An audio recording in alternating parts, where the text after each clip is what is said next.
Hi, I'm Lokesh. I'm the analog application engineer working in Texas Instruments, India. I'm going to walk you through some of the basics of switch mode power supply. Switch mode power supply is a black box which converts electricity from one form to another. Any appliance which runs on electrical power requires a switch mode power supply. Mobile phones, laptops, or any other home appliance requires a switch mode power supply. With the increasing costs of fuel, a lot of stress has been made to reduce the power consumption so that the cost can be cut down. A lot of new techniques like zero current switching, zero voltage switching have been implemented in switch mode power supplies to improve the efficiency and reduce the power consumption. So this is the block schematic or the diagram for a switch mode power supply. So the first stage is basically a DC-DC bridge rectifier. In case the input is an AC, there is a bridge rectifier which creates a DC bus. Then we have full power stage including the magnetics, inductor or transformer, capacitors, switches which are generally MOSFETs or IGBTs, and diodes. And then we have the controller which is brain of the power supply, and then we have reference comparator for the feedback loop so that the power supply have a line and load regulation. Then we have protection circuits and a driver for driving the switches which are MOSFETs or the IGBTs. So this is a typical architecture of an AC-DC power supply.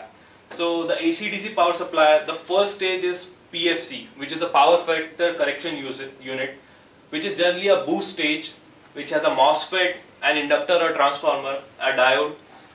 And the advantages of a PFC boost, it improves the power factor and reduces the harmonic content, and it makes the load look as resistive load.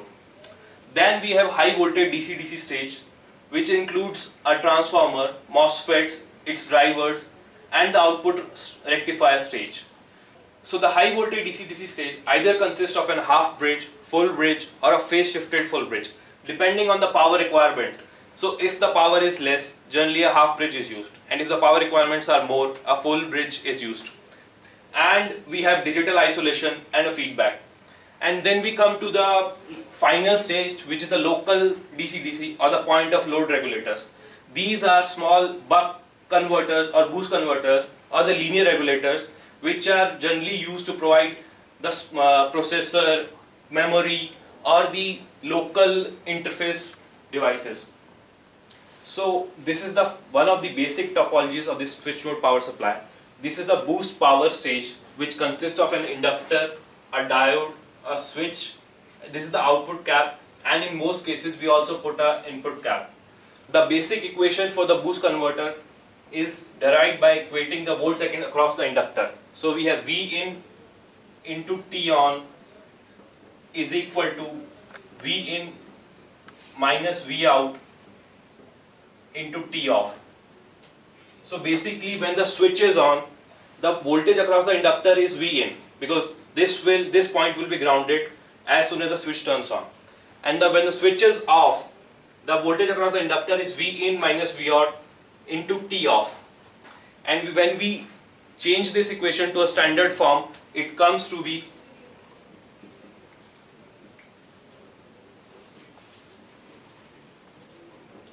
where D is the duty cycle of the switch mode power supply at a certain set of operating conditions.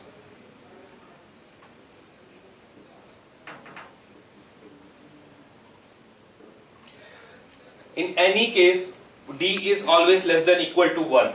So always V out is always greater than equal to V in.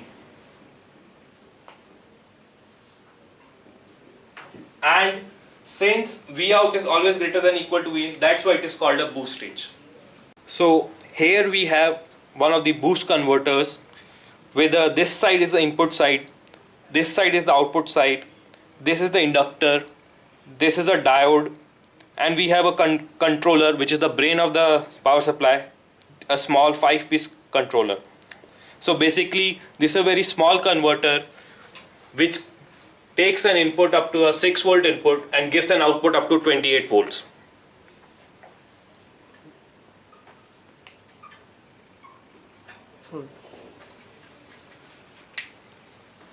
So this is one of the most common switch mode power supply topology used in DC-DC converters. We have a switch, an inductor and a diode. Basically this is a step down converter where output voltage is always less than the input voltage.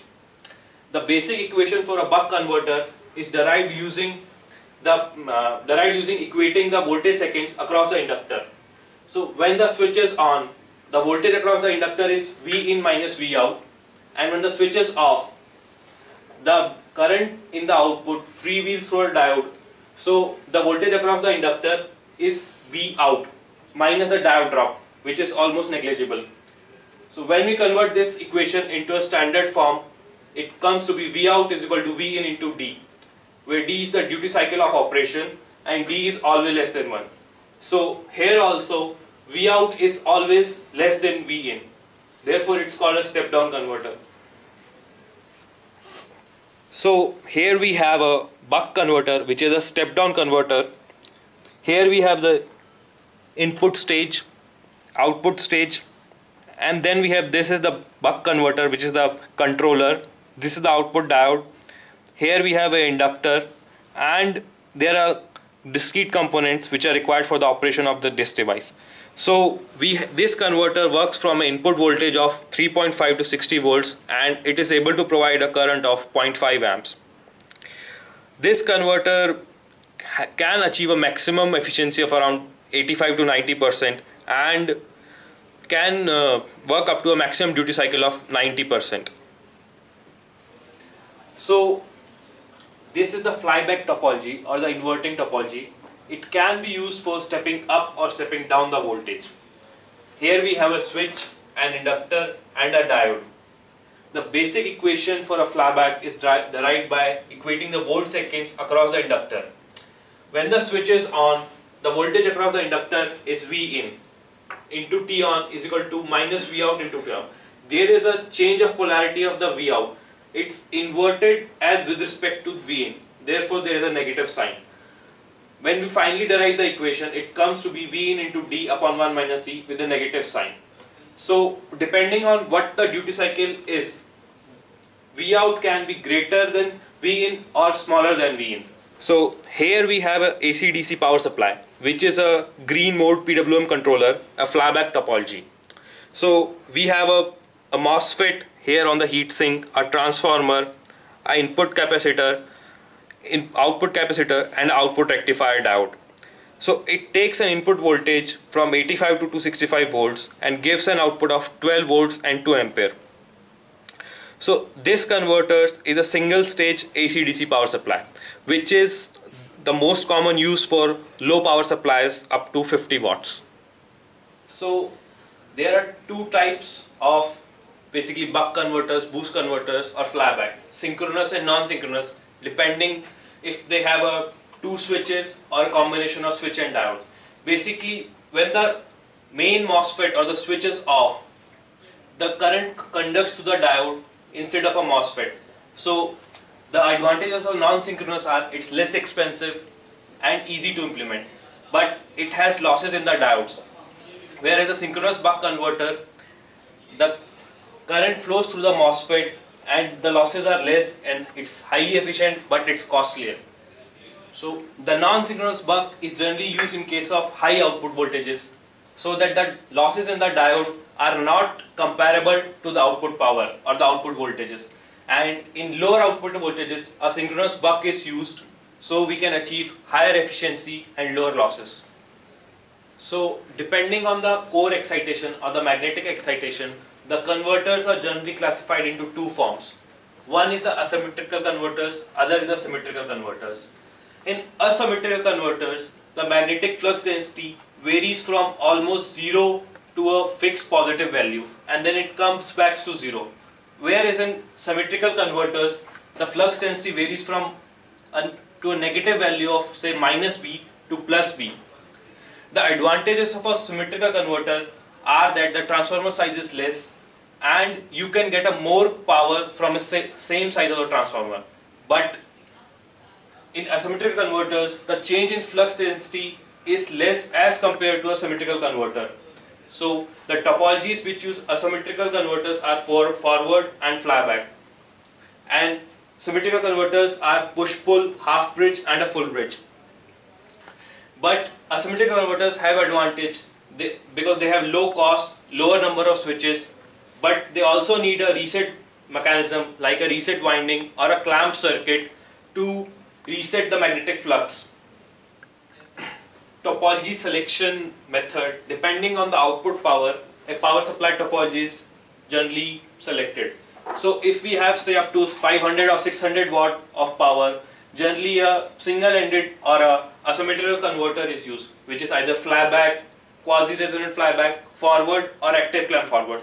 These all are single-ended converters which have only generally a single switch. But when the power increases, we use a double-ended converter or symmetrical converter, which is push-pull, half bridge or full bridge. The advantages of a double-ended topology is that transformer size is less and you get more power out of the same transformer. But single-ended converters are cheap and easy to implement. So depending on the topology of the power supply, there are varied converters available for flyback, for forward, half bridge, full bridge, phase shifted full bridge and digital controllers. So depending on the output power, generally a topology is selected and correspondingly a converter is used. If the power is less, generally a flyback or a forward is used, and if the powers are high, a half bridge, full bridge or a phase shifted full bridge are used. Thank you for watching the video, and if you have any queries, contact us at India Product Information Center and we will get back to you. Thank you.